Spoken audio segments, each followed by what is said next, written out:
I urge your Prime Minister Justin Trudeau to respect the rights of Indigenous people in the Peace River Valley and halt the Site C dam. I wish you all the strength and courage.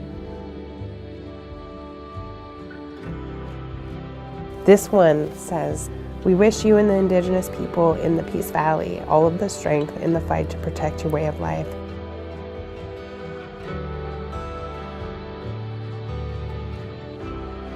We've got a whole pile of letters here from all over the world. Children sending in, hand-drawn pictures and stuff of support for our cause here in northeastern BC. Coming from such a small, isolated place, and when you go through these struggles, it really feels sometimes like you're alone in that, right?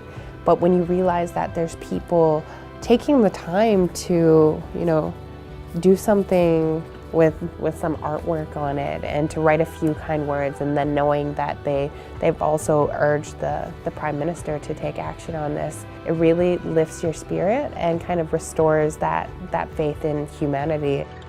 We spent so much time fighting. It's nice to look up and see that there's other people paying attention to what's happening here, and we thank you for that with all our hearts. There's a lot of people that haven't heard about Site C, so I think it's carrying this conversation forward with you and talking with people about it that you normally wouldn't. Together we can make that change.